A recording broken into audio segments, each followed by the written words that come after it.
Welcome to From the Pages, where we open up the magazines that shaped a generation of wrestling fans. Today's time capsule is WWE SmackDown. Magazine January of 2004, a collector's edition filled with bold predictions, powerful tributes, and a behind the curtain look at the blue brand when it was on fire. What we find inside is not just a roster of superstars, but a portrait of WWE during one of its most dynamic transitions.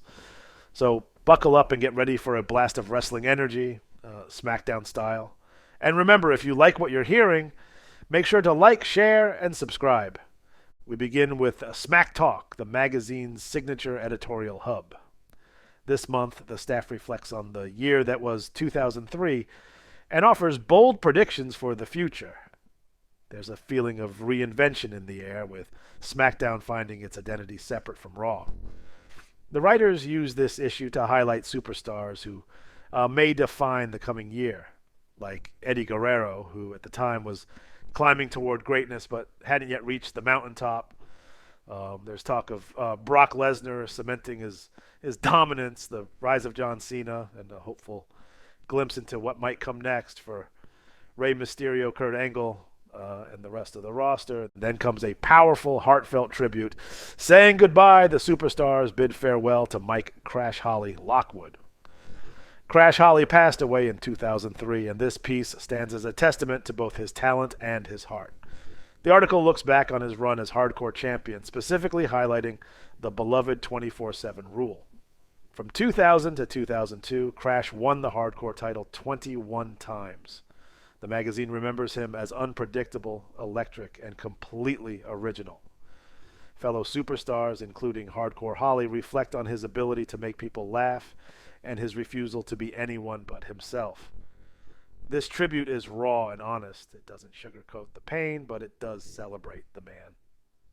From emotional to intense, we dive into the metamorphoses of Linda Miles, who was better known to fans as Shaniqua. Brian Solomon outlines how this former Tough Enough winner transformed into one of the most fearsome valets in WWE. Once dismissed by fans and peers alike, Linda Miles redefined herself, not just with muscle and menace, but with an aggressive presence that demanded attention. The article highlights how her work with the Basham brothers reshaped her reputation. It's a story of redemption, growth, and raw power. From transformation to storytelling, the magazine steps into a feature called Tales from the Hook, which seems to showcase a more surreal, game-inspired narrative angle, blending wrestling's physicality with storytelling from another world. While a bit abstract, it aligns with the larger WWE vision at the time, pushing boundaries beyond the squared circle. One of the standout features this issue is the behind-the-scenes spotlight on Giuseppe's Diner, a greasy spoon tucked away on 38th Street in Manhattan, just a few blocks from Madison Square Garden. The food is ordinary, the setting humble, but the clientele, legendary. When WWE is in town, you'll find superstars like Brock Lesnar and Kurt Angle sitting elbow to elbow with fans, shoveling down eggs and home fries. The place is so packed on event nights that the wait stretches for hours. The article paints it like a pilgrimage site, sacred ground where past and present mix over black coffee and sausage links. Another unique element in this issue is the Crystal Ball prediction segment. With the start of 2004 looming, the magazine lays out what might be in store for SmackDown's biggest names. There's speculation on Paul Heyman's fate. Will his love of money and power come back to haunt him? Will Eddie Guerrero finally get his chance? And what about rising stars like John Cena and established monsters like The Undertaker? This segment captures the thrill of uncertainty and the joy of imagining what comes next in a world where anything can happen. And then there's a moment of fun. Hillbilly Jim is profiled in a feature titled Messin' with a Country Boy. It's part nostalgia, part character study, tying into the build-up for WrestleMania 20. Jim, an 80s icon, is reintroduced to a modern audience. The article looks back at his friendly demeanor, country charm, and ability to entertain in and out of the ring. He may have been a character, but he had charisma, and this piece celebrates it. Between features, the magazine is loaded with ads that scream early 2000s energy. There's a full-page ad for the Simpsons wrestling video game, labeling it the best Simpsons game ever, and showing Homer J. Simpson standing like a savior. There are promotions for upcoming pay-per-view events, WWE t-shirts, action figures, WWE.com content, and collector's memorabilia. One major highlight is the special collector's WrestleMania poster number 11 included with the issue, an exclusive fold-out showcasing one of the classic WrestleMania moments.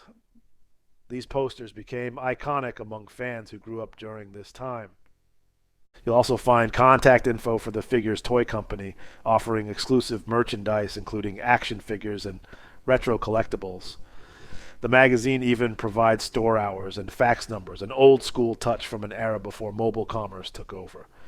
And if you were a WWE completist, this issue would make sure you had what you needed: backstage access, superstar updates, and merchandise catalogs to match your fandom.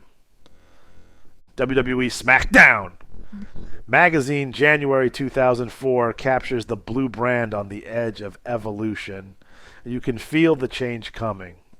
Eddie Guerrero is about to become world champion. John Cena is about to drop his first album. Brock Lesnar is nearing his shocking exit. And WrestleMania 20 is just around the corner. This issue doesn't just recap matches, it reveals the world between the ropes. The restaurants they hang out in, the people they miss, the pain they carry, the future they hope to build. So if this deep dive lit up your memory like a steel chair shot to the brain, then do the right thing. Like, share, and subscribe. And we do this every day, every issue, every era. This is from the pages. And we're just getting warmed up. Well, not about the